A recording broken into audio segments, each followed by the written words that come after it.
کچھ شروع ایسی ہے جو موجودہ دنیا میں ہے اور کچھ ہے جن کے نام چل رہے ہیں، اور ایک بڑی شرح آج کل ہے ایک برماوی عالم کی ہے، تو 3-4 سال سے وہ آ گئی ہے، کافی زمانوں تک، اور اللہ تعالیٰ نے کتاب کو ایسی فضیلت دی ہے کہ علماء لکھ لکھ کے دنیا سے گزر گئے اور آج تک جاری ساری ہے۔ کشف و مشکل صحیحین ایک شرح لکھی ہے حافظ عراقی نے، یہ حسین عراقی کے علاوہ جمال الدین عراقی ہے۔ حسین عراقی حافظین کا استاد ہے۔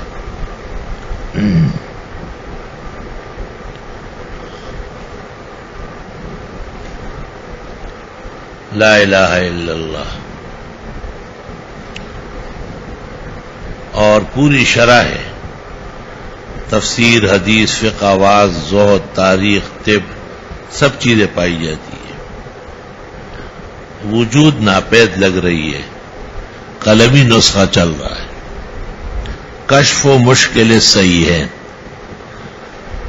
جو مقامات بظاہر مشکل ہے موصوف نے اس کے حل کرنے کی کوشش کی ہے۔ وہ کون سی جگہ ہے جو بخاری میں آسان ہے؟ اگر کچھ نہ کہے تو سب آسان ہے، اور اگر کچھ کہے تو ہر چیز مشکل ہے۔ شاہ ولی اللہ کہتے ہیں کہ جامع اس لیے ہے کہ اس میں 4 فنون ہیں۔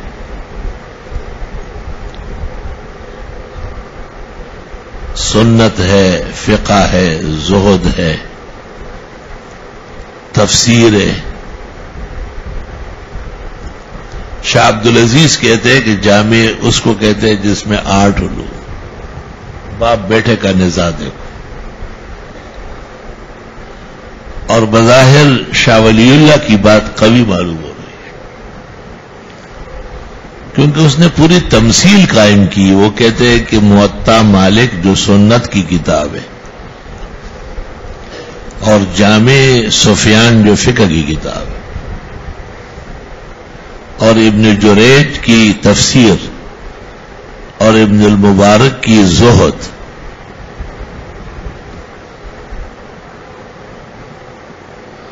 اور ابن اسحاق کے سیر، 5 ہو گئے۔ لیکن شاہ صاحب نے اشارہ کیا ہے کہ سنت اور فقہ ایک چیز ہے۔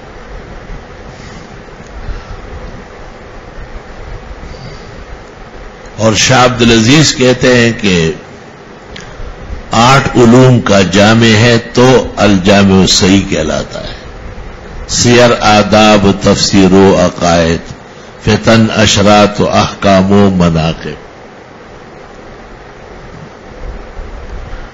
سرے سے وجوہ جامعیت وہ باپ بیٹے میں نزاعی ہو گئے۔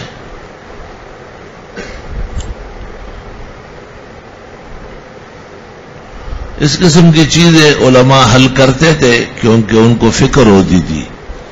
اب توجہ تقریباً ہٹ گئی ہے، وہ رسم علم باقی ہے، رہ گئی رسم اذاں روح بلالی نہ رہی، فلسفہ رہ گیا تلقین غزالی نہ رہی، واعظ قوم کی وہ پختہ خیالی نہ رہی، برق طبعی نہ رہی، شعلہ مقالی نہ رہی، اور مسجد مرثیہ خواہیں کہ نمازی نہ رہے، یعنی وہ صاحب اوصاف حجازی نہ رہے۔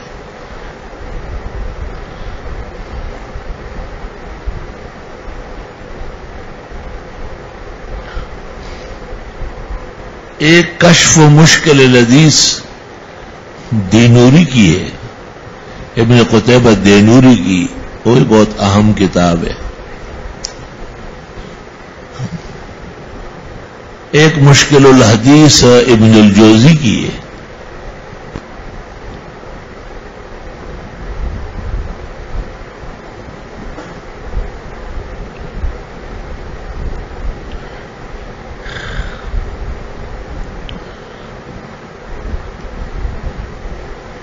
اور اصل کتاب لکھی تھی امام طحاوی نے، شرح مشکل الاثار.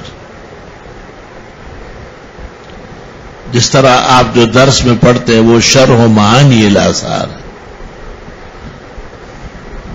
یعنی ان میں احادیث کے جو معانی اور مطالب ہے، فقہی اثرات ہے، اس کا حل ہے. اور امام طحاوی کہتے ہیں میں نے دیکھا کہ بعض علماء اور بعض طلباء حدیث کا غلط مطلب لیتے ہیں، اس کو سمجھتے نہیں. تو میں نے ان کی تسلی کے لیے، تشفی کے لیے ایک کتاب لکھنی شروع کر دی، اور 16 ضخیم جلدوں میں.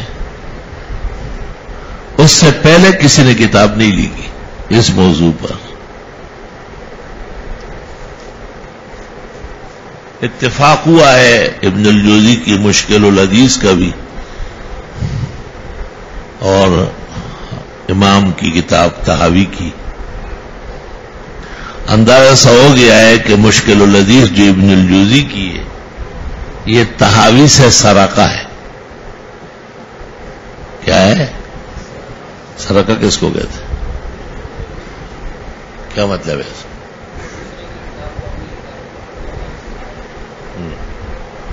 اس میں کیا نقصان ہے؟ کتابیں تو علماء ایک دوسرے سے نقل کرتے ہیں، اس میں کیا نقصان ہے؟ میں نے آپ کو کہا اس کا دماغ بند ہے، بالکل دماغ بالکل بند. طالب کا دماغ نہیں کھلا. اندیشہ ہے کہ دانیال کا کھل جائے، کیونکہ نیچے سے تو کھلا ہوا ہے. اب اگر دماغ بھی کھل گیا تو پاکستان میں علوم کا ایک نیا باب کھل جائے گا. بے وقوف اور احمق چوری اس کو کہتے ہیں کہ نام نہ لے، اور جب وہ کہے کہ میں نے فلاں کی کتاب سے بھی ٹھیک ہو گیا، حق حاصل ہے. اور جب نام نہ بتائے تو اس کو کہتے ہیں سرقہ. سمجھ گئے؟ تو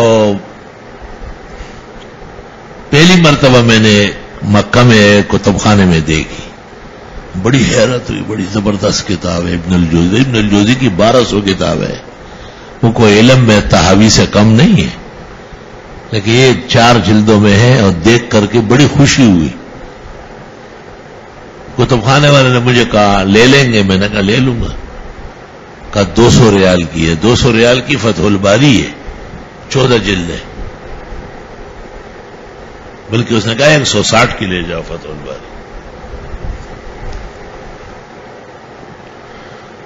مجھے کہتے ہیں یہ کتاب کیسی ہے؟ میں نے کہا ہوا قد سرقہ ان شرح مشکل الاثار للطحاوی هذا مسروق منه لا حول ولا قوة تصب السلف لا حول ولا قوة لا بل اذكر الحقائق. مجھے کہتا ہے آپ گالیاں دیتے ہیں، اللہ نہ کرے. میں نے کہا آپ کو جو بات میں نے کہی اس کو پہلے سمجھ لو کہ اصل کتاب مشکل الحدیث پر طحاوی کی ہے، اور یہ اس سے چوری.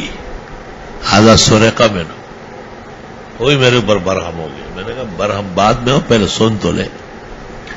اگر عالم کا حوالہ دے تو اس کو حق حاصل ہے، بہت اچھی بات ہے، ایک دوسرے سے استفادہ ہی ہوگا. لیکن اگر حوالہ نہ دے اور اپنے نام پہ شائع کرے تو چور ہے، غلط بات ہے. میں نے 4 جگہ اس کی شروع میں نکالی. میں نے کہا مجھے شرح مشکل کی جلد دے دو. دے دی. میں نے کہا ایک اس میں سے بھی دے دو. میں نے 4 جگہ ان کو بتائی. میں نے کہا دیکھیے ایک حدیث حل کر رہا ہے، یہ طحاوی حل کر چکا ہے، اور طحاوی نے 10 تعویلیں کی، اس نے 1 نقل کی. یہ نہیں بتاتا ہے کہ یہ طحاوی کی شرح مشکل سے. عالم تھا وہ بھی، جامعہ کا فاضل تھا. دیکھ دیکھ کے پسینے آ گئے اس کے.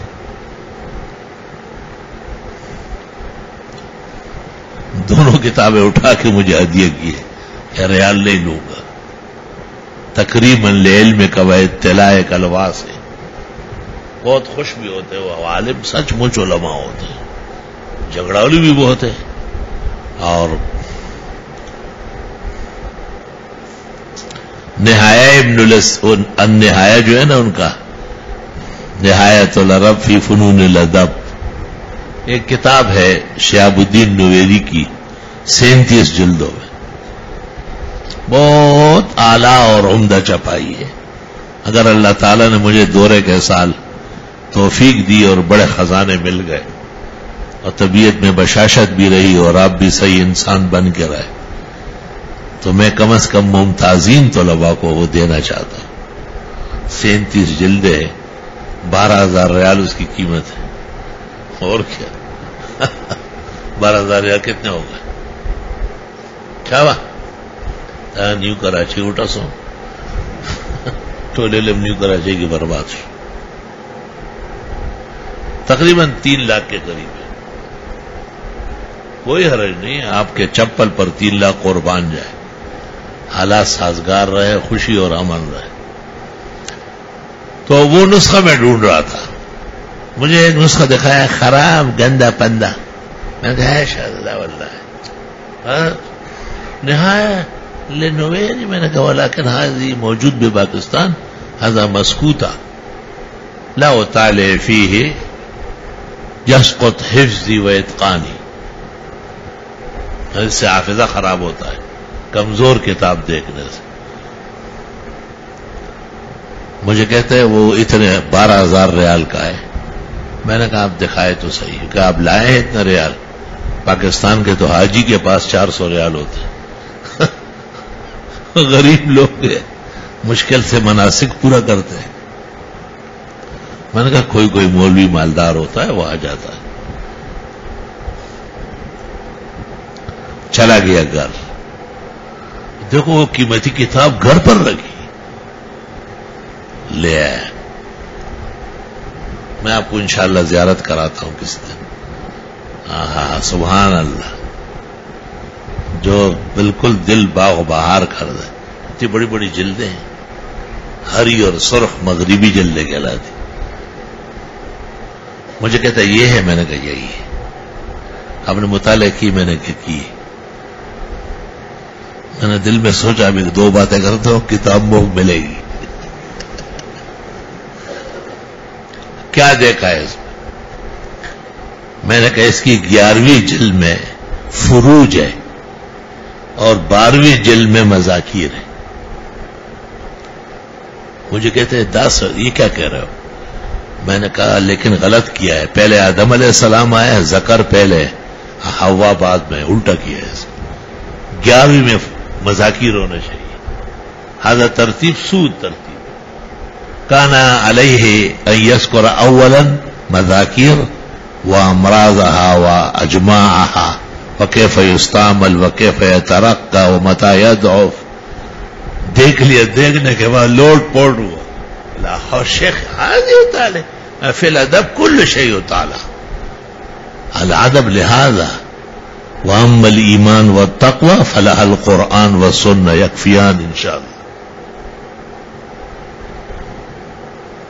مجھے کہتے ہیں بہت مہنگی کتاب ہے. میں نے کہا لے لو، آدھے لے لو. کا 1 پائی بھی نہیں لو. دل میں آیا کہ شیخ کو دے دو. 37 کے 37 جلدیں دے دی. الحمدللہ ایسے بازوق لوگ ہیں. میں نے کہا اس میں ترتیب غلط قائم کی ہے. 11ویں جلد میں اس نے فروج کا ذکر کیا ہے، یہ اس کا اپنا ذوق ہوگا.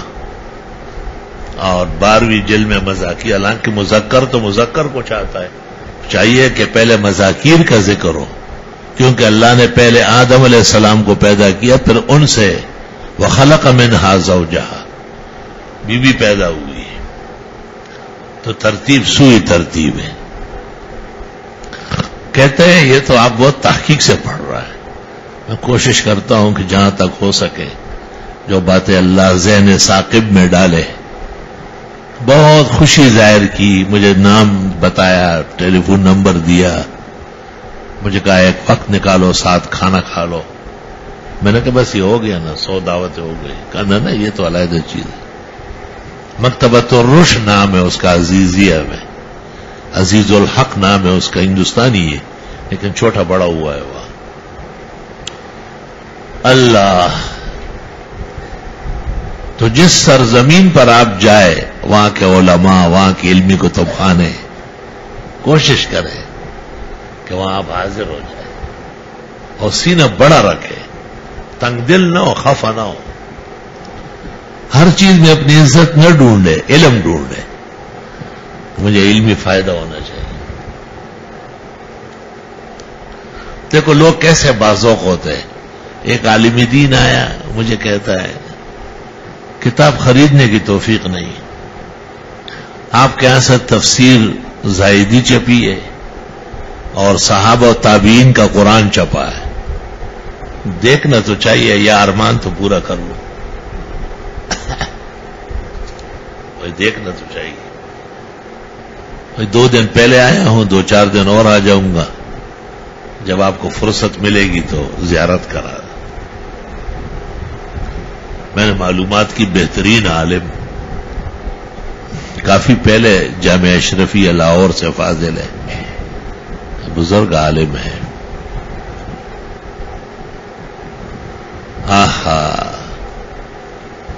میں نے خادم کو کہا دونوں سے لے آؤ، تفسیر زائدی کا بھی لے آؤ اور یہ صحابہ و تابعین کا جو قرآن کا نسخہ یہ بھی لے آؤ۔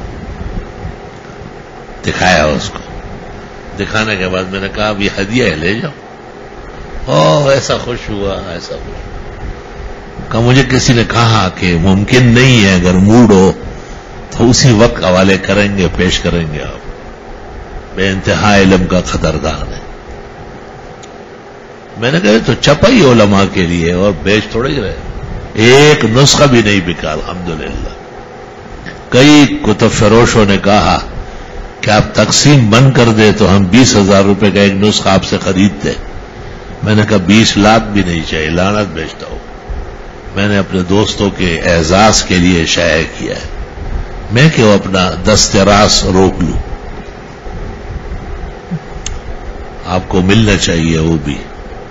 قرآن کریم صحابہ و تابعین کا جمع کردہ ہے اور بہت شان و شوکت والا ہے، دید زیب ہے، ایک خاص قسم کے کاغذ پر چھپا ہے۔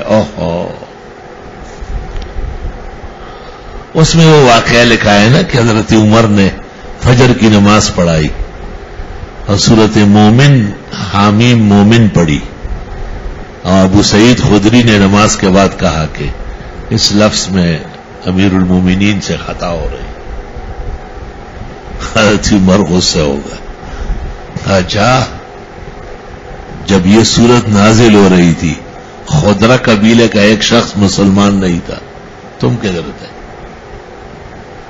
عقل مند آدمی تھا، خاموش رہا، چپ ہو۔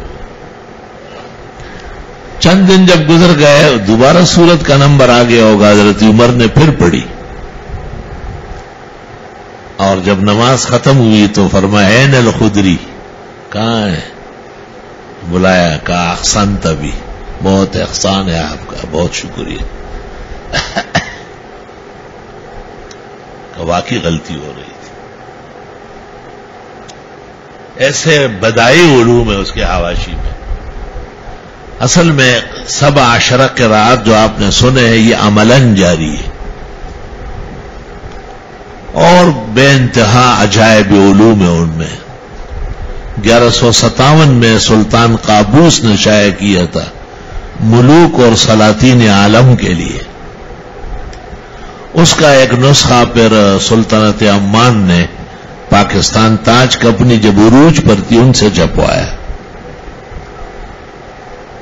اور قرائے فال بنا میں من دیوانہ زدن، اس میں سے ایک نسخہ اس عاجز فقیر کو ملا۔ تفسیر پڑھا رہا تھا تو ایک آدمی شوقین وہاں کہیں نظر آیا، اس نے کہا میرے والد کو ایک قرآن شریف ملا ہے جو پاکستان میں اس کی خرید و فروخت تقسیم منع ہے، آپ کے لیے لے آتا۔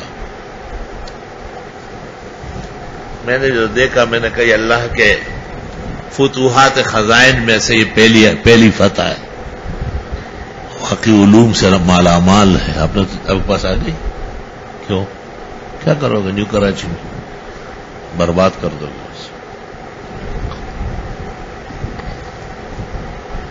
تو آپ دعا فرمائیں اس کو دوبارہ چھپوانا، اتنے ہیں کہ آپ کے ہو جائے۔ اللہ کا فضل ہے، لیکن ہمارے دوست کوشش میں ہیں، وہ آپ دیکھیں گے تو اس کا چھپوانا آسان نہیں ہے۔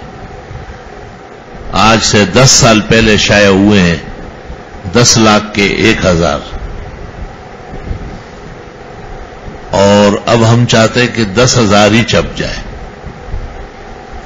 تاکہ بار بار چھپوانا، اس کے لیے کاغذ کا اہتمام، وہ انشاءاللہ جب آپ دیکھیں گے نا تو کالشمس فی کبد السماء وضوءها یغشی البلاد مشارقا ومغاربا، ایسا حسین نسخہ دنیا میں نہیں دیکھا ہوگا، اور مالا مال قراءات سے، ادلہ سے، براہ راست قالون و ابن کثیر اور ورش اور حفص کے الفاظ ہیں، براہ راست بلا واسطہ۔ سدیس اور شریم امریکہ میں اس مکان میں گئے جنہوں نے ہمیں چھپوا کے دیا ہے، خرچہ دیا انہوں نے، اور ان کے گھر میں مہمان تھے،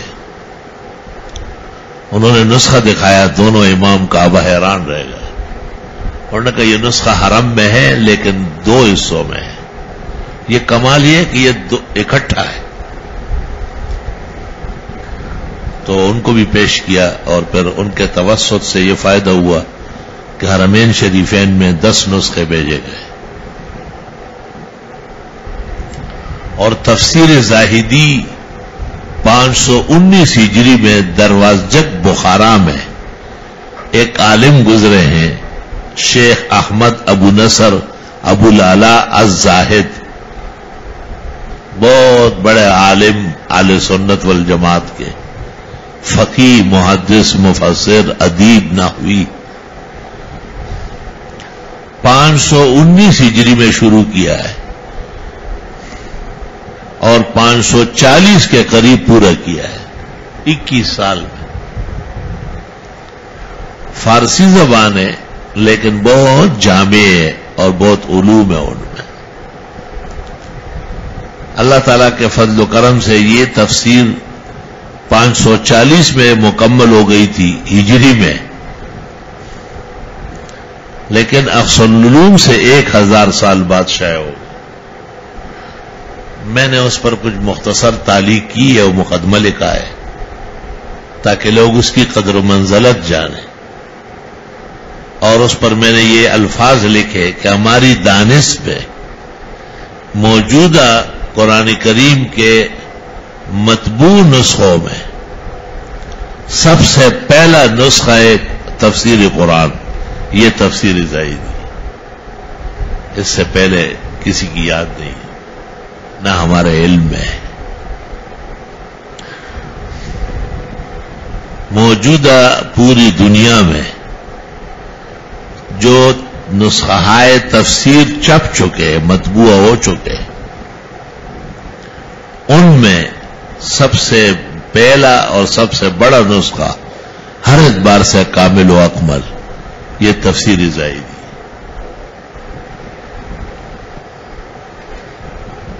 اصل میں یہ ایک علیحدہ شعبہ ہے، اس کے ساتھ درس حدیث جمع نہیں ہوتا، یہ طبعات مستقل کام ہے۔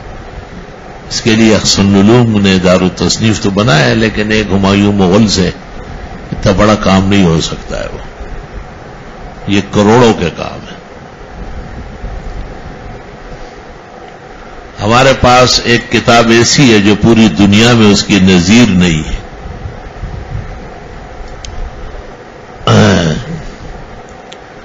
اور وہ مثنوی مولانا روم کا ایک نایاب نسخہ ہے، اور مثنوی مولانا روم کے تمام اشعار کو قرآن و سنت سے ثابت کیے کہ یہ اس کا ترجمہ کر رہا ہے، یہ اس آیت کا ترجمہ کر رہا ہے۔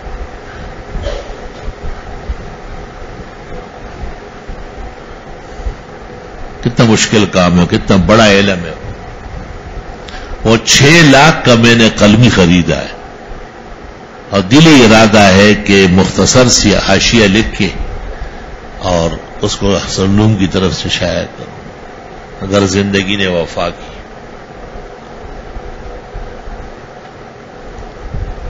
اور اتنی کتابیں ہیں. ایک دور و زمانہ تھا کہ میں قلمیات کے پیچھے پوری دنیا میں گھومتا تھا. مولانا نے ایک دن مجھے فون کیا، مولانا تقی صاحب نے، انہوں نے ایک کتاب پوچھی. میں نے کہا ہے ہمارے پاس. بہت خوش ہو گئے اور کہا آپ تیاری کریں تو آپ کو ریاض بھیجتا ہوں. وہاں پر ایک بہت بڑا ادارہ ہے، صرف قلمی کتابیں، وہ دیکھ لے آپ. میں نے کہا شارع المنصور پر حرم شریف کا ایک حصہ ہے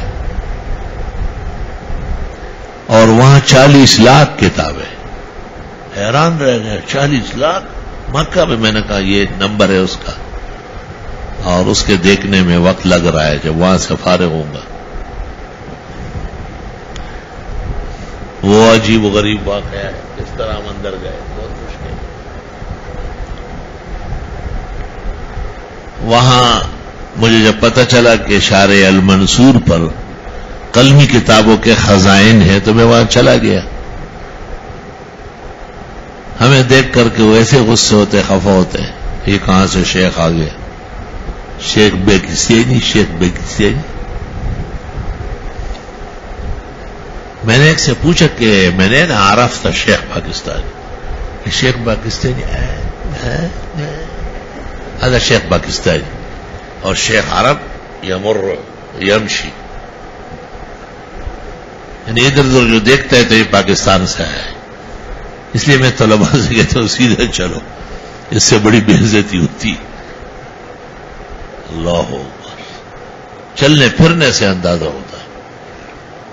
تو میں وہاں چلا گیا. وہاں میں نے کہا بھائی کتب خانہ دیکھنا ہے. اس نے کہا آپ کو جو کتاب چاہیے آپ یہاں بیٹھیں، چائے پیئے، ٹھنڈا پیئے، اور سب تواضع آپ کی ہوگی، لیکن کتاب آپ اندر سے منگوائیں گے. اجنبی آدمی کو اندر جانے کی اجازت نہیں. میں بڑا حیران ہوں. میں نے کہا یا اللہ، یہ تو اور سختی ہے، مثالی سختی ہے، جانے نہیں دے رہا ہے. اتنے میں 5-6 اسٹوڈنٹس آ گئے جامعہ ام القرآن کے. وہ آپس میں باتیں کر رہے تھے، خرمستیاں، لیکن تھے النہر الفائق پر ڈاکٹریٹ کر رہے تھے. میں نے کہا النہر الفائق کے پورے دنیا میں 3 نسخے ہیں. ایک مکتبہ ظاہریہ دمشق میں ہے، وہ اتنے سطر کا ہے، یہاں سے شروع ہے اس پہ ختم ہے. دوسرا جامعہ زر میں ہے، وہ ان الفاظ پہ ختم ہے، اور سب سے اعلیٰ اور عمدہ اور مصنف کے قلم سے وہ میرے پاس ہے، اور وہ کتاب الحبس میں تک ہے. لما اتصل الى الحبس من الکفالہ حبس عنہ. بڑے حیران ہو گئے، آپس میں کہا کہ یہ کہاں سے شیخ مل گیا ہمیں. مجھے کہا آپ نے اس پر کام کیا؟ میں نے کہا میں نے القول الموافق علی النہر الفائق لکھی. بڑے حیران ہو گئے، کہا اندر چلے. میں نے کہا اندر سے منع کیا. کہا کس نے؟ دکتور سے لڑ پڑے. ایش تمنع شیخ من مطالعۃ المخطوطات، شیخ بحر زخار لہو ملک موہوبہ فی الکتب القیمہ النادرہ. شیخ، اس نے کہا رئیس نے جو دیوان تھا وہاں، اس نے کہا مجھ سے غلطی ہو گئی، شیخ کا تعارف صحیح نہیں ہوا ہے، اب میں جا رہا ہوں، میں چھٹی کرتا ہوں، جب میں چلا جاؤں پھر لے جاؤ، کیونکہ میرے اپنی بیعت بھی نہیں کراتے ہیں نا. انہوں نے چائے وائے منگوائی. مجھے کہتے اللہ نہیں ہو رہی روح، جا رہا ہے بس. تھوڑی دیر میں وہ رومال سر پہ ڈال کے چکوترا صحیح کر کے اکڑا پکڑا پا بوٹ پہن کے روانہ ہو گیا. پھر انہوں نے مجھے کہا چلے اب اندر گئے. بہت 40 لاکھ قلمی کتاب ہے بابا. مجھے اچانک امام ابو المنصور ماتریدی کے تفسیر نظر آئی. سبحان اللہ. اس کے پاس میں کھڑا رہا. اس نے مجھے کہا یہ کیا ہے؟ میں نے کہا ابو المنصور ماتریدی کی تفسیر قلمی 40 جلدوں میں حیران. اس نے کہا اس پہ تحقیق نہیں. میں نے کہا ہے کسی نے بھی نہیں کی. ابو المنصور ماتریدی تو ہمارے بزرگ حنفیہ اس مسلک پر ہے عقائد میں.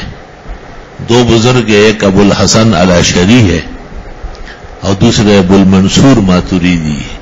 شواف اکثر اشاعرہ ہے اور حنفیہ اور حنابلہ اور بیشتر مالکیہ و ماتریدی ہے. مجھے کہتا ہے کہ وہ جو دکتور غیر مقلد مارا گیا اس نے ماتریدیہ لکھا ہے. میں نے کہا ولیکن لم یطال ھذا. حیران ہوں میں. لم یطال لو طالع لکفر عن معصیتی وتاب ورجع الى الحق المبین. میں نے کہا ٹھیک ہے غیر مقلد نے اس پر رد لکھا ہے مگر کتاب دیکھے بغیر لکھا ہے. چنانچہ انہوں نے ماتریدیہ منگوایا. وہاں بٹتی عام ان کی کتاب ہے. میں نے کہا جو جوابات امام کو دیے ہیں آیت موجود ہے, یہ جلد ہے, آپ نکال کے دکھائے کہاں ہے. امام نے یہ کہا ہی نہیں ہے. اس زاہد الکوثری کے السیف الثقل کے تقدیم میں جو عبارت ہے اس کا جواب دیا ہے اور سمجھے بغیر دے دیا. تو پسینے چھوٹ گئے لڑکوں, سب غیر مقلد لڑ گئے. آپس میں کہہ رہے کہ شیخ ہے تو کٹر حنفی اور غیر مقلدوں کا ذیلی ابدی دشمن ہے. میں نے کہا غیر مقلد اہل حق کے دشمن ہے. یہ ابو منصور ماتریدی ہے, اصلی نسخہ آپ کے پاس ہے. اس کا رد اس نے الماتریدیہ لکھا ہے. میں کہتا ہوں کتاب دیکھے بغیر لکھی ہے. یہ رد جائز ہے؟ اس نے کہا لا واللہ لا يجوز حرام. میں نے کہا جو حرام کا کلم مرتکب ہو اس کو آپ اہل حدیث کہہ رہے ہیں, یہ تو زیادتی ہے. فوراً لڑکے سیدھے ہو آپس میں کہہ رہے ہیں کہ اس سے استفادہ بہت ضروری ہے. بے انتہا وسیع مطالعہ ہے. میں نے کہا وسیع ہے یا نہیں, کہ اپنے مسلک کے بارے میں تو فرض ہے. ہم پر رد لکھا ہے الماتریدیہ الدیوبندیہ, اس طرح ہمارا رد کیا ہوا ہے.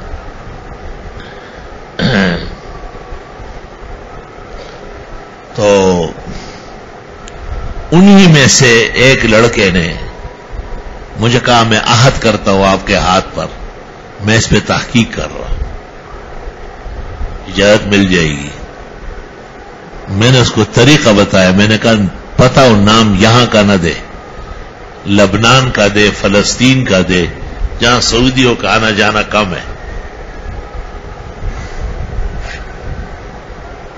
شیخ ماشاءاللہ مخ کبیر, انہوں نے ام درمان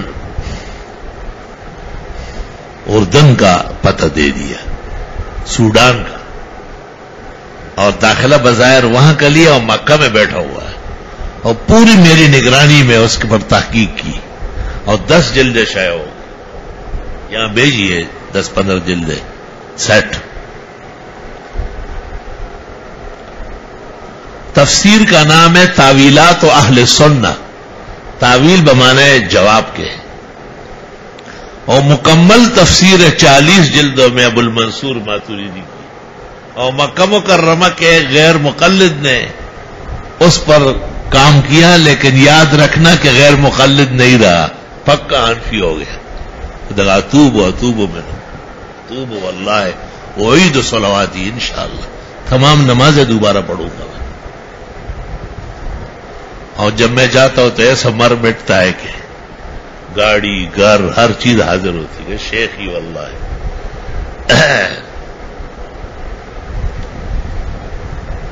لا الہ الا اللہ.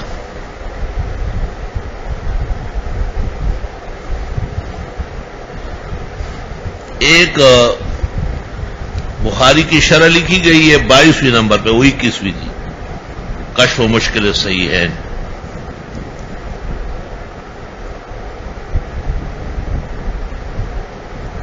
المخبر الفصیح فی شرح البخاری الصحیح.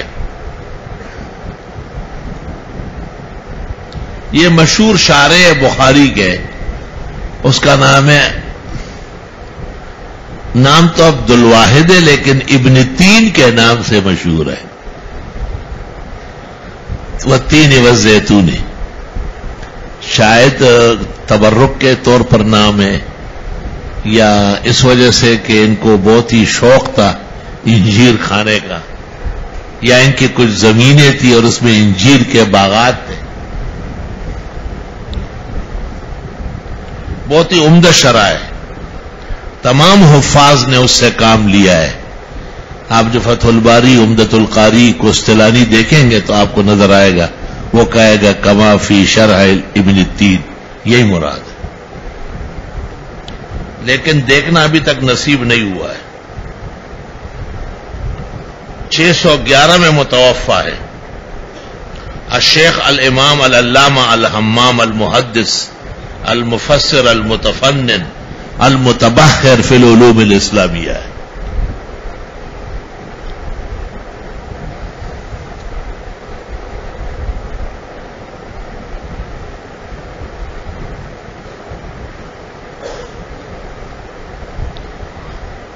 حافظ ابن حجر نے شرح بخاری میں اس سے پورا کام لیا ہے.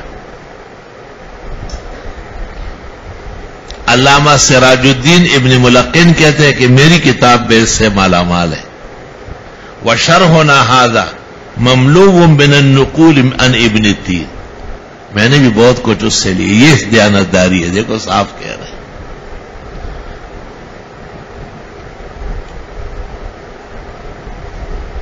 والعینی فی عمدۃ القاری اکثر استفادہ منہ.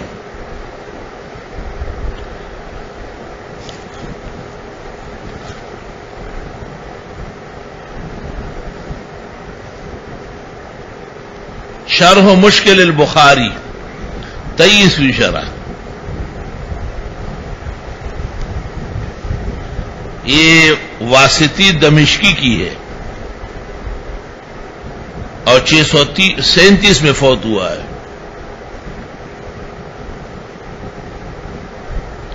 بہت زیادہ معروف نہیں ہے.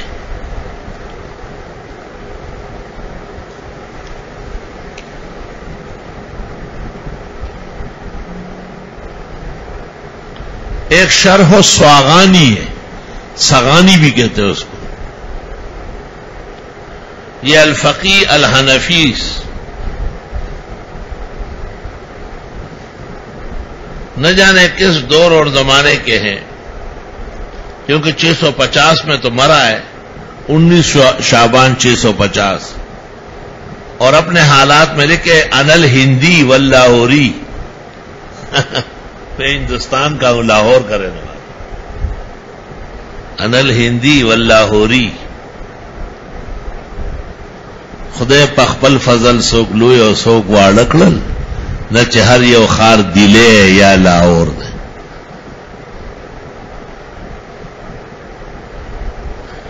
علامہ قاسم قطلوب غنے اور ذہبی نے اس کا والہانہ ذکر کیا ہے. کشف الظنون میں بھی تذکرہ ہے.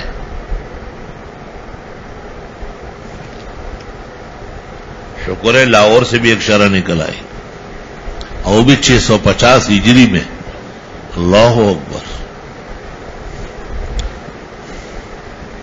بنو عباس کی حکومت تھی، 656 میں برباد ہوئے، تباہ ہو گئے.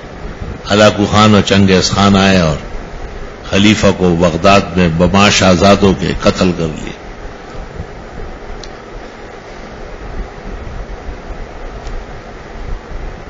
اللہ اکبر. 25ویں شرح ہے شواہد التوضیح والتصحیح لمشکلات الجامع الصحیح. شواہد التوضیح کے نام سے مشہور ہے. شواہد التوضیح، نفس توضیح کے نام پر جلال سیوطی کی بھی ہے.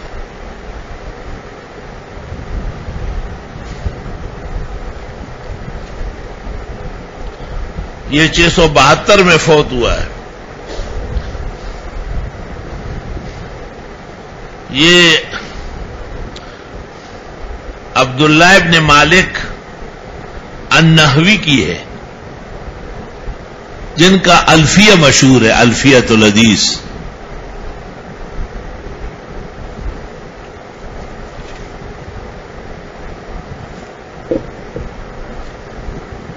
مختصر ہے، چند موازی کی شرح ہے، ابن ملقن نے لیا ہے اس سے۔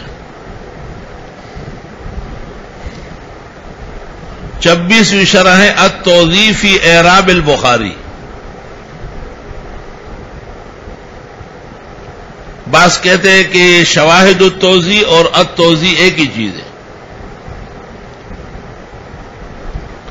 27ویں شرح بخاری کی امام نووی محدث زمانہ صاحب التصانیف القیمہ والعلوم الظاہرہ والباہرہ الامام الاوحد المقلد الامجد للشافعی۔ امام نووی بڑے اونچے طبقے کے عالم ہیں، عمر بھر شادی نہیں کی تھی، کہا صلاحیت کمزور ہو جائے گی، اور ایک مرغہ روز کھاتے تھے، اور ایک مرغہ سار بے چرگلال کو پوخ بے کو تشبیح پر بے اخلاص عجیب خبر ہوا، چرگانے کھوڑے لو چرگانے جنگول نہ تش چرگے کھوڑو۔ وہ جو کتاب لکھی ہے نا عبد الفتاح نے العذوب، وہ حضرات جو بغیر شادی کے بہترین عالم اور اولیات ہیں، ان میں امام نووی کا نام بھی ہے۔ یہ عبد الخالق مولانا پنجاب کے گزرے، کبیر والا قائم کیا، قاسم العلوم، یہ بھی غیر شادی شدہ تھے۔ بہت سارے بڑے بڑے اکابر علماء گزرے ہیں۔ حضرت مولانا انور شاہ صاحب کا بھی یہ خیال تھا کہ میں شادی نہیں کروں گا، کون بیوی کی باتیں سنے اور بچوں کی چوں چوں سنے اور پھر غوطہ غوط بھی کرے۔ اور شاہ صاحب نے کہا مجھ سے نہیں ہوگا یہ کام، اور صحت مند آدمی، خوبصورت جوان، خوبصورتی کا یہ عالم تھا کہ مظفر نگر میں آریاؤں سے مناظرہ تھا، ہندوؤں سے۔ مسلمانوں کی طرف سے حضرت شاہ صاحب پیش ہو رہے تھے، تو شاہ صاحب تشریف لے جا رہے تھے، وہ آریوں کا برہمن پنڈت سٹیج پر بیٹھا تھا، اس نے اچانک دیکھا کہ مولانا انور شاہ سے باہر ہے، تو اپنے لوگوں سے کہا بات سنو، حقانیت اور علمیت علیحدہ چیز ہے، اگر ظاہری صورت اور جمال کو دیکھنا ہو تو روئے زمین پر اس جیسا کوئی حسین آدمی نہیں۔ اب اندازہ لگاؤ کہ شاہ صاحب کیا چیز تھی۔ وہ تو چونکہ ہندو دھرم کا آدمی تھا، اپنے آپ کو حقانی کہتا تھا، بعد میں حقانیت وہاں ڈسمس ہو گئی اس کی۔ وہ مناظرہ اس طرح شاہ صاحب نے جیتا کہ شاہ صاحب نے ان سے کہا اصل وید دکھاؤ یا اصل گیتا دکھاؤ۔ انہوں نے کہا یہ ہمارے پاس ان میں سے ایک بھی اصل نہیں، اور ان کے ایک مذہبی قول کا حوالہ دیا کہ یہ تمہارے ہندوؤں میں مشہور ہے یہ کا بالکل مذہبی کا، ان کتابوں میں دکھاؤ، مذہبی چیز ہم قرآن و سنت میں دکھائیں گے، جو اس میں نہ ہو وہ مذہبی نہیں ہوگی۔ تو انہوں نے کہا کہ وہ تو نہیں ہے اس میں، تو شاہ صاحب نے کہا میرے پاس آپ کا نسخہ موجود ہے، اس میں ہے۔ معلوم ہو کہ آپ کے ہاتھوں میں جو نسخے ہے یہ بعد میں من گڑت ہے۔ اللہ تعالیٰ نے ایسا سیال حافظہ دیا تھا کہ پرائے مذاہب کے بھی اصلی کتابیں موجود تھیں اور محفوظ بالکل۔ ہندوؤں کے مذہب کے جو بڑے گزرے ہیں، ایک نے وید لکھی ہے، وید، اور اس کی بھی 4 قسمیں، عجیب بات ہے، 4 وید ہیں، جیسے ہمارے 4 فقہ ہیں، 4 مذاہب ہیں۔ پھر ایک آدمی ایسا آیا جس نے اس کو ایک کر دیا، یعنی کارآمد حصہ اکٹھے کیا، اس کا نام رکھا ہے گیتا۔ یہ گیتا حقیقت میں وید کی شرح ہے، جس طرح قرآن کریم کی تفسیریں ہم دکھاتے ہیں سینکڑوں ہزاروں۔ تو مولانا انور شاہ اس پائے کے مناظر تھے کہ اصل ہندو دھرم کا جو وید ہے اور اس کا جو گیتا ہے وہ حفظ تھی ہونا ہے، بالکل زبانی یاد، حالانکہ وہ سنسکرت میں ہے، اور اور یہ وید لکھی ہے رام چندر نے، اور رام چندر شاگرد تھا زرتشت کا، جو ایران میں ایک مولوی تھا، اور بعض لوگوں کا خیال ہے کہ وہ نبی ہے، رسول ہے، کیونکہ عیسیٰ علیہ السلام سے 2100 سال پہلے ہے، اس وقت تو ختم نبوت نہیں تھی نا۔ اس کو زرداش بھی کہتے ہیں، زرتش بھی کہتے ہیں۔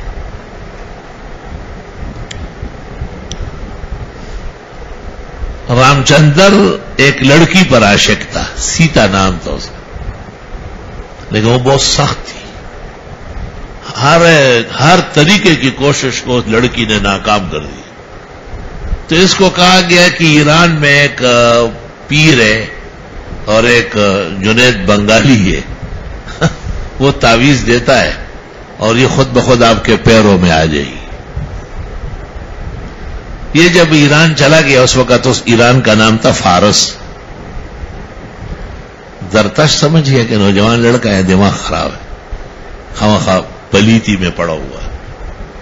اس نے کہا تعویذ بھی دوں گا اور کام بھی ہوگا، لیکن سبق پڑھنا پڑے گا۔ قابل آدمی تھا کہ بغیر سبق پڑھے تعویذ اثر نہیں کرتا اور سیتا بھی نہیں آئے گی۔ اس نے کہا ٹھیک ہے۔ اس کے پاس جو کتاب تھی اس کا نام تھا دساتیر، اور اس کے ایک جز کا نام تھا دستور، وہ ہے میرے پاس سب موجود ہے۔ اس کے ایک جز کو زرتشت نے اس کو پڑھایا، اور اس میں لکھا ہوا ہے کہ آسمان میں ایک برج ہے، سور بیل کے رنگ کا، شکل کا، جب زمین پر گائے اور بیل کے ساتھ احسان کریں گے تو آپ کا ستارہ عطارد یا مشتری میں اتر جائے گا۔ یہ ہندوؤں کے دھرم کی، نجوم کی فضولیات ہے، تو آپ فتیاب ہوں گے، بامراد ہوں گے۔ انہوں نے رام چندر کو ایسا سبق پڑھایا کہ وہ سیتا کو بھول گیا۔ اللہ اکبر، اللہ اکبر، یہ بھی کمال ہے نا استاذ کا، بغیر بتائے جو ہے نا کمال تک پہنچانا۔ کہتے ہیں مولانا ابراہیم بلیاوی جو تھے، اس نے کہیں درس منطق میں کہا کہ کتابوں میں لکھا ہوا ہے تو ماننا پڑتا ہے، ورنہ وقوع قیامت عقلاً محال ہے۔ طالب علم باتیں سنتے ہیں، یہ کیا کہہ دی؟ کسی اور درس میں بھی کہا ہوگا، بیضاوی میں بھی کہا ہوگا، تو سب استاذوں نے کہا ہے اور ہم بھی کہتے ہیں، اور قرآن و سنت میں بھی ہے، ورنہ قیامت کا وقوع عقلاً محال ہے۔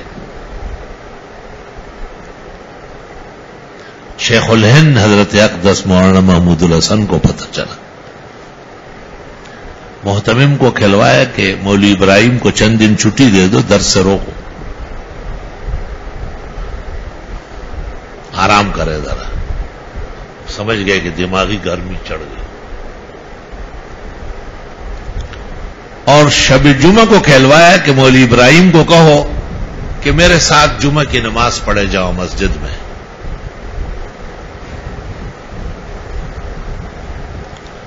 اور دنیا جمع ہو گئی کہ مولوی ابراہیم صاحب نے خرق اور التیام کو ممتنع بالذات قرار دے دیا اور قیامت کے وقوع کا منکر ہو۔ شیخ الہند صاحب نے جمعے میں بلایا ہے، اب وہ دنیا دور تک صبح سے بیٹھی تھی کہ حضرت شیخ الہند جمعہ پڑھائیں گے۔ شیخ الہند نے کوئی جمعہ نہیں پڑھا، صف میں معمول کے مطابق آ کے بیٹھ گئے، مولوی ابراہیم صاحب بھی ساتھ تھے۔ جو آدمی خطاب کرتا تھا اس نے عام طریقے سے جو جمعہ پڑھاتا خطاب کیا، اور پھر خطبہ پڑھا، نماز ہو گئی۔ لوگ بھی منتشر ہوئے کہ بھئی وہ بات تو ختم ہی ہو گئی۔ جس وقت واپس جا رہے تھے اور لوگوں کا رش کم ہو گیا تو حضرت شیخ الہند نے پوچھا، مولوی ابراہیم صاحب قیامت قائم ہوگی یا نہیں؟ کہا جی بالکل ہوگی۔ کہا عقلاً نقلاً کا دونوں؟ کہا ٹھیک ہے۔ تو بعد میں حضرت مولانا ابراہیم نے معافی مانگی کہ بھئی غلطی ہو گئی، کوئی ایسی تعبیر میں مجھ سے خطا ہوئی۔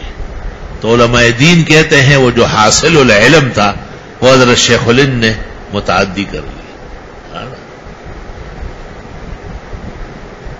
یہ کاملین کو اللہ یہ مقام عطا فرماتا ہے. مشقت کی ضرورت نہیں، وہ اللہ سے جو ان کا ایک رشتہ ہے.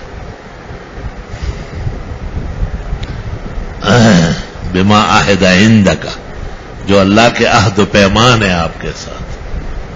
تو بزرگان دین بھی اسی طرح ہوتے ہیں. مولانا روم نے ایک قصہ نقل کیا ہے نا، وہ کہتے ہیں کہ استاذ اور پیر اس کا کتنا اثر ہونا چاہیے. تو اس کی مثال دیتے ہیں. وہ کہتے ہیں یہ ایک پرندہ ہے، وہ خود بدخشان میں رہتا ہے، جنگلوں میں، پہاڑوں میں، اور انڈے دیتا ہے سمندر کے کنارے ریت میں. بس انڈے دے کے اس کو چھپا لیتا ہے اور چلے جاتے ہیں جوڑا دونوں اڑ کے واپس اپنے بدخشان یا اور کوئی ایسا علاقہ ہوگا نایاب جہاں کم دیکھتا ہے وہ. اور وقتاً فوقتاً اسے اور اس کے جو نر ہے اس کو یاد آتا ہے کہ ہمارے انڈے مثلاً یہاں سومیانی کے دشت میں پڑے ہوئے، تو وہاں سے اس کو ایسا توجہ کرتا ہے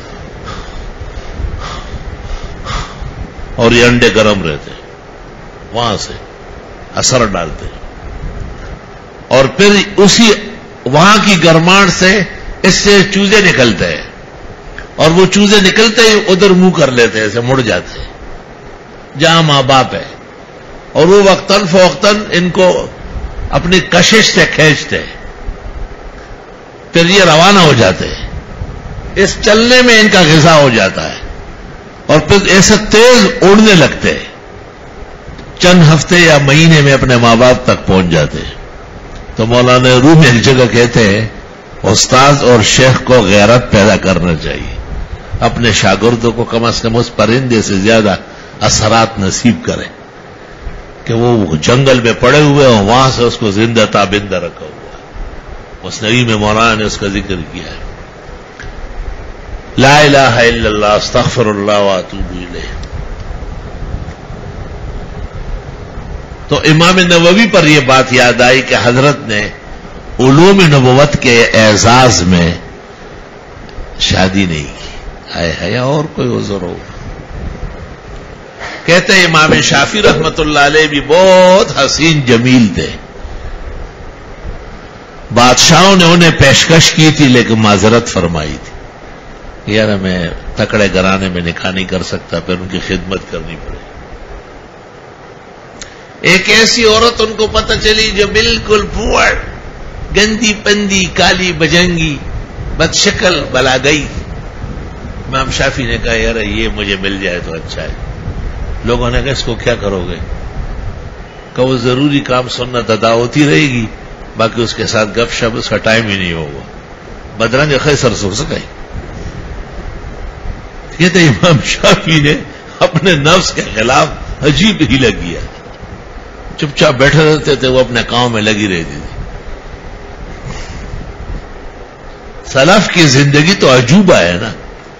آدمی اپنی عیش و عشرت آگے رکھتا ہے، انہوں نے اپنا امتحان آگے رکھا ہے. تو مولانا انور شاہ صاحب کا بھی سنا ہے بزرگوں سے، اساتذہ سے، کہ حضرت کا بھی ارادہ تھا کہ میں شادی نہیں کروں، ہمیں یہ مصیبتیں نہیں اٹھا سکتا. حضرت شیخ الہند فکر مند تھے، ان کے خاص استاد تھے، ماں باپ سے زیادہ مہربان تھے. پھر ایک وقت ایسا آیا کہ حضرت شاہ صاحب کو کشمیر سے بارہمولہ سے بلوایا جا رہا تھا کہ آپ وطن آ جائیں. تو بڑے عالم تھے، ضرب المثل تھے علوم میں، اندیشہ تھا کہ واپس نہیں آئیں گے. تو حضرت شیخ الہند دن رات کہہ رہے تھے کہ مولوی انور شاہ اگر چلا گیا تو کون لے کے آئے گا اس کو، یہ واپس نہیں آئے گا. تو حضرت شیخ الہند کے ایک دوست تھے حکیم مقبول احمد دیلوی، اس نے کہا حضرت کوئی علاج بھی تو ہو اس کا جو آپ روزانہ شور کرتے، فریاد کرتے کہ شاہ صاحب چلے جائیں گے. حضرت شیخ الہند نے کہا علاج ایک ہی سمجھ میں آیا ہے اور وہ آپ کر سکتے. انہوں نے کہا سر آنکھوں پر میرے ذمہ جو کام ہوگا.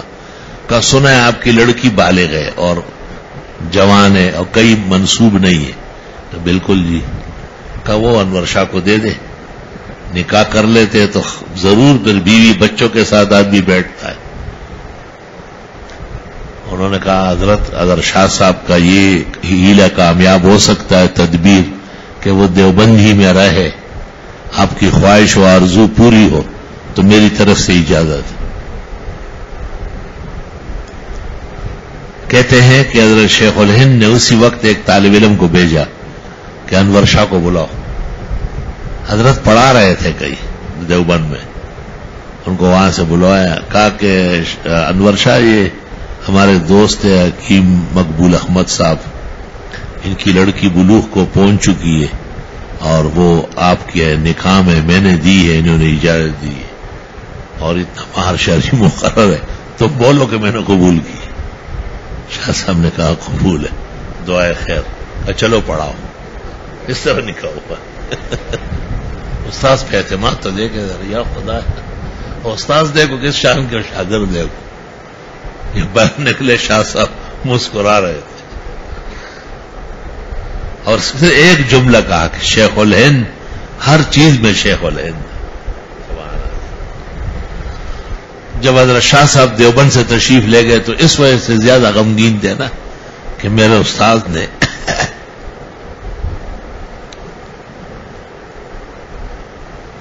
مجھے کشمیر جانے سے روکا تھا کہ آ نہیں سکو گے، دیوبند اجڑ جائے گا، اور یہ لوگ کہتے کہ چلے جائیں یہاں سے، تو یہ کیسے کام چلے گا؟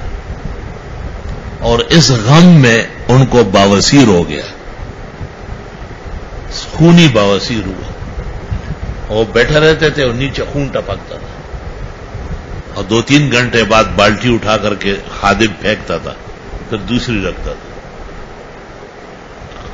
لیکن عجیب بات تھی کہ جب باولپور کے مقدمے میں عدالت نے ان کو طلب کیا کہ ایک کیس پیش ہوا ہے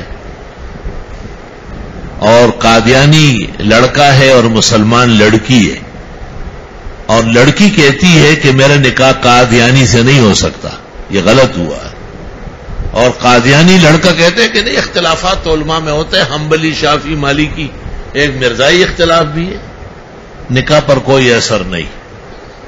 اب اختلاف یہ پیدا ہوا کہ یہ فرقہ مسلمان ہے یا کافر ہے، اور اگر کافر ہے تو کن وجوہ سے؟ لہذا شیخ الجامع باولپور ان کے ذریعے ملک کے اس وقت ہندوستان تا مقتدر علماء کو پیغام بھیجا گیا کہ آؤ اور اپنا موقف ثابت کرو۔ تو شاہ صاحب کے نام خط نہیں تھا، دیوبند کے دارالافتاء کے نام تھا۔ انہوں نے ہر طرح تیاری کی، اور شاہ صاحب کو آخر میں آ کے مولانا شبیر احمد نے، مولانا احمد سعید، مفتی کفایت اللہ، مولانا مرتضی حسن چاند پوری، مولانا اسد اللہ شیر بے شاہ، سب نے بتایا۔ لیکن شاہ صاحب نے جب ان کی باتیں سنی اور شاہ صاحب نے ختم نبوت پر 2 اشکال کیے تو وہ خاموش ہو گئے سارے۔ کہا یہ تو پیش ہوتے ہی وہ اشکال کریں گے اس میں کہ نبوت کیوں ختم ہے، ہمارے نبی تو کوئی منحوس نہیں ہے، عیسیٰ کیسے زندہ ہے، سب تو مر چکے ہیں، اس طرح اشکال۔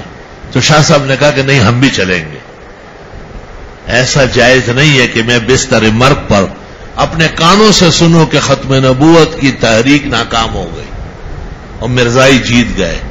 فرمایا یہ دن مجھے قبر میں بھی نصیب نہ ہو اور میں خود پیش ہوں گا، اور فرمایا مرزائی قادیانی بڑے مکار و عیار ہے، وہ بہت طاقت استعمال کریں گے، اس مقدمے کو وہ اپنے مذہبی حیات سے بنائیں گے۔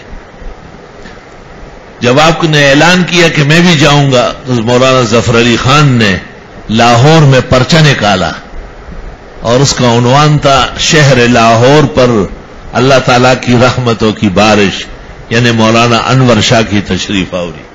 پہلے لاہور آنا تھا دیوبند سے۔